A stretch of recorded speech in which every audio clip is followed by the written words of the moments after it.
सभी को हमें पता है प्रभु यीशु मसीह का पुनरुत्थान यानी कि मरने के बाद जी उठना। पुनरुत्थान क्या होता है? एक इंसान शारीरिक तौर पे मर गया लेकिन उसका शरीर भी खत्म नहीं हुआ और फिर से वो जीवित हो जाए, ये है पुनरुत्थान। बाइबल ये बताती है, अगर हम यूहन्ना रसूल की इंजील उसका 20 अध्याय उसकी पहली आयत से थोड़ी आयतें पढ़ेंगे, जरा पढ़िए किस तरह प्रभु यीशु मसीह जीवित हो गए। आज हम इकट्ठे इसलिए हुए हैं कि यीशु मसीह मुर्दों में से जिंदा हो गए। मेरे जीव बहन भाइयों, धरती के ऊपर पीर फकीर देवी देवते सभी की हम बातें सुनते हैं। सभी आए और अपने अपने समय में जो भी इस धरती पे आके किया उसके बाद उनकी मृत्यु होगी, यानी कि वो चले गए इस जगत से। लेकिन सिर्फ दुनिया में एक ही अचंभे भरा कार्य है बाइबल में जो लिखा हुआ है, जो प्रभु यीशु मसीह है जिन्हें गुड फ्राइडे वाले दिन शुक्रवार को सलीब पे चढ़ा दिया गया और तीसरे दिन वो आज के दिन मुर्दों में से जिंदा हो गए। बोलो हालेलुया। आज वो जीवित है। हम मत्ती यूहन्ना की 20 की पहली आयत से पढ़ेंगे। सप्ताह के पहले दिन ऊपर हेडिंग क्या है ये पढ़िए। खाली कब्र। खाली कब्र, जोर से बोलिए, खाली कब्र। कब्र खाली है। आज जो कब्रें खोदी जाती हैं, जमीन खोद के इंसान को दफना देते हैं, थोड़े समय के बाद उसका शरीर गल जाता है, कीड़े खा जाते हैं, मिट्टी में मिल जाता है।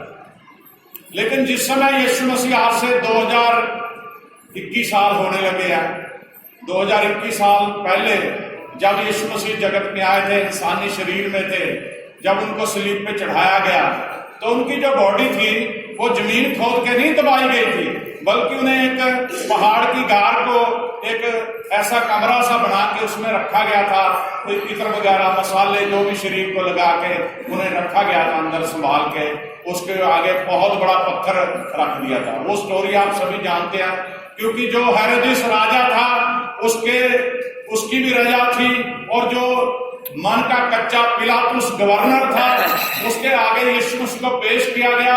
उसने लोगों से कहा कि यीशु मसीह में कोई भी मैं ऐसे ही बात नहीं देखता, कोई गुनाह नहीं देखता, कोई पाप नहीं देखता जिस वजह से इसको मैं सलीब पे चढ़ा दूं।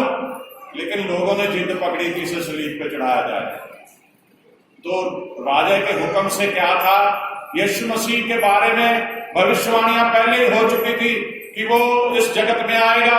ये भी भविष्यवाणी थी, ये भी भविष्यवाणी थी कि उसे सलीब पे चढ़ाया जाएगा, ये भी भविष्यवाणी थी कि वो तीसरे दिन मुर्दों में से जिंदा हो जाएगा। ये भी प्रभु यीशु मसीह खुद अपने चेलों को बताते थे कि मुझे पकड़वाया जाना जरूरी है और फिर तीसरे दिन मैं मुर्दों में से जिंदा हो जाऊंगा सलीब पे चढ़ने के बाद। और जब ये बातें कही गई थी तो जो रोमी राजा था, सैनिक थे, वो जो सिपह सलार थे, गवर्नर थे, उन्होंने जो फक्की फरीसी जिन्होंने यीशु मसीह को सलीब पे चढ़वाया, उन्होंने साजिश करके एक बहुत बड़ा पत्थर उसके आगे रख दिया, उसके मुंह के आगे, कब्र की मुंह के आगे। और इतना बड़ा पत्थर था उसे बहुत सारे लोग मिलकर भी हिला नहीं सकते थे।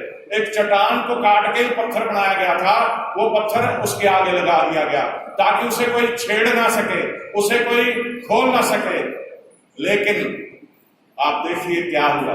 हाँ जी, सप्ताह के पहले दिन, सप्ताह के पहले दिन मरियम मगदलीनी, बड़े ध्यान से सुनिए, मैं आपको बताऊंगा इसके बारे में।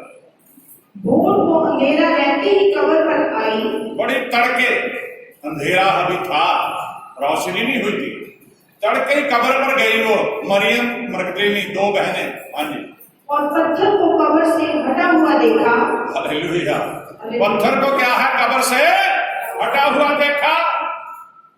तब वे दौड़ी और शमौन पतरस, उन्होंने जब पत्थर को कब्र से हटा हुआ देखा तो वो घबरा गई। वो सुगंधित वस्तुएं लेके गई थी अपने गुरु को इस्तकबाल करने के लिए, उनकी आराधना करने के लिए, उसके दुख में शामिल होने के लिए। वो परेशान थे, वो लोग रो रहे थे, उसके चेले भाग गए थे। कुछ औरतों ने हिम्मत करी, सुगंधित वस्तुएं ली और कब्र पे जलाने के लिए धूप अगरबत्ती, जो भी मोमबत्ती, कैंडल, कुछ भी वो लेके गई। लेकिन जब उन्होंने वहां जाके देखा तो पत्थर हटा हुआ था। वो घबरा गई कि पत्थर कैसे हट गया कब्र के आगे से। उनकी हिम्मत नहीं है कि आगे जाके कब्र को अंदर जाके देखे। वो भागी, पीछे भागी, कहां गई देखिए। और शमौन पतरस और उस दूसरे चेले के पास, शमौन पतरस और दूसरे चेले के पास, जिससे यीशु प्रेम रखता था, जिससे यीशु प्रेम रखता, कौन था वो? यूहन्ना। आकर कहा, पतरस जो प्रभु का बहुत ही बढ़ चढ़ के हर काम में हिस्सा लेने वाला पतरस, और जिसे प्रभु प्यार करते थे चेला यूहन्ना, आपस में क्या है? दोनों ने जब सुना क्या कर रहे हो, आकर कहा, वे प्रभु को कब्र में से निकाल ले वो औरतें कह रही वो प्रभु को कब्र में से निकाल के ले गए। वो लोग जो राजा के लोग हैं, जिन फकी फरिश्तियों से सलीब पे चढ़ाया, वो प्रभु को कब्र में से निकाल के ले गए। और हम नहीं जानते कि उसे कहाँ रख दिया है। हम नहीं जानती उन्हें उसे कहाँ रख दिया। हाँ जी। तब पतरस और वह दूसरा चेला निकल कर कब्र की ओर चले। तब पतरस और दूसरा चेला निकल के दौड़ के कब्र की तरफ चले। वे दोनों साथ साथ दौड़ रहे थे। दोनों साथ साथ दौड़ रहे थे।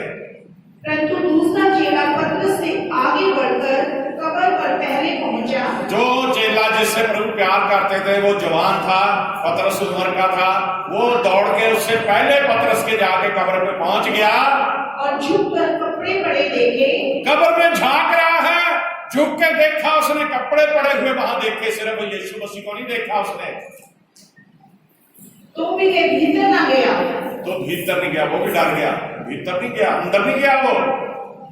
तब शमौन पतरस उसके पीछे पीछे पहुंचा और कब्र के भीतर गया और कपड़े पड़े देखे। तब शमौन पतरस कब्र के भीतर गया, वो हिम्मत करके अंदर गया और उसने कपड़े पड़े देखे। और वह अंगोछा भी उसके सर पर बंधा हुआ था। वो कपड़ा भी, अंगोछा भी जो यीशु मसीह के सर के ऊपर बंधा हुआ था, कपड़ों के साथ पड़ा हुआ नहीं, कपड़ों के साथ नहीं, अलग रखा हुआ देखा उसने। परंतु अलग एक जगह लपेट कर रखा हुआ देखा। जैसे इंसान अपने सिर से पगड़ी या जो भी परना बांधा होता खोल के अलग रख देता है, ऐसे रखा हुआ देखा। पर दूसरा चेला भी जो कब्र पर पहले पहुंचा था भीतर गया। दूसरा चेला भी जो कब्र पे पहुंचा था भीतर गया, वो भी चला गया अंदर और देखकर विश्वास किया। देखकर उसने क्या करा? विश्वास किया। वे तो अब तक पवित्र शास्त्र की वे बात ना समझे थे। वो तो अब तक पवित्र शास्त्र की ये बात ना समझे थे कि उसे मरे हुओं में से जी उठना होगा। उसे मरे हुओं में से जी उठना होगा। बोलो हालेलुया। उनको समझ नहीं आ रही थी, जबकि उनके गुरु ने, यीशु मसीह ने कई बार उन्हें बता दिया था कि मुझे इस कब्र पे ऐसे सलीब पे चढ़ाया जाएगा, मुझे गाड़ दिया जाएगा और मैं तीसरे दिन मुर्दों में से जिंदा हो जाऊंगा। बोलो हालेलुया। तो चेले विश्वास नहीं कर रहे, चेलों को यकीन नहीं आ रहा। मेरे अजीज बहन भाइयों, आज पूरी दुनिया में बहुत सारे लोग ऐसे भी हैं जो इस बात को कहानी बता रहे हैं, मनगढ़ंत कहानी बता रहे हैं। बहुत सारे ऐसे लोग हैं जो मसीह विरोधी हैं, जो मसीह को पसंद नहीं करते, यीशु मसीह का नाम जिन्हें पसंद नहीं है। वो कहते ऐसा हो नहीं सकता। वो कोई अलग अलग कहानियां बनाई हुई हैं। कोई तो ऐसी कथाएं शुरू करके बैठा है कि यीशु मसीह इंडिया आ गए थे और जम्मू में रहे, कश्मीर में, वहां उन्होंने योग सीख लिया, योगा, और अपने श्वास खींच लिए। जब सलीब पे चढ़ाया उन्होंने सांस अंदर कर लिए, उन्होंने समझा मर गया और उसे कब्र में रख दिया और फिर उसने श्वास छोड़ दिए, वो जिंदा तब हो गया। कोई कुछ बोलता है, कोई कुछ बोलता है। मेरे अजीज बहन भाइयों, लेकिन सर्वशक्तिमान परमेश्वर, जो परमेश्वर ने अपना पुत्र बना के उसे जगत में भेजा था, यूहन्ना रसूल की इंजील उसका 10 अध्याय उसकी 30 आयत में लिखा, मैं और पिता एक हैं। यीशु मसीह पुत्र बन के इस धरती पे आया, एक हमारे जैसा इंसान बन के आया, और जब हमारे जैसा इंसान बन के आया, जैसे हमें मौत आती है उसको भी मौत आई। जिस तरह हमने अपनी माँ की कोख से जन्म लिया, उसने भी अपनी माँ की कोख से जन्म लिया, लेकिन फर्क सिर्फ इतना है कि वो परमेश्वर था, वो परमेश्वर ने ही अपने आप को पुत्र के रूप में प्रकट किया। वो पवित्र आत्मा के द्वारा माँ की कोख में डाला गया। किसी औरत और मर्द की शादी की वजह से जो बच्चे पैदा होते उस तरह से वो पैदा नहीं हुआ। वो पवित्र था, वो निष्कलंक था, वो पाप से रहित था। उसने धरती पर रह के कोई पाप नहीं किया। मेरे अजीज बहनों भाइयों, उसने मुर्दों को जिंदा किया, अंधों को आंखें दी, कोढ़ियों को शुद्ध किया, लंगड़ों को चलाया और भोले सुनने लगे, गूंगे बोलने लगे। बड़े बड़े मौजे चमत्कार करे, ये कोई इंसान नहीं कर सकता। बोलो हालेलुया।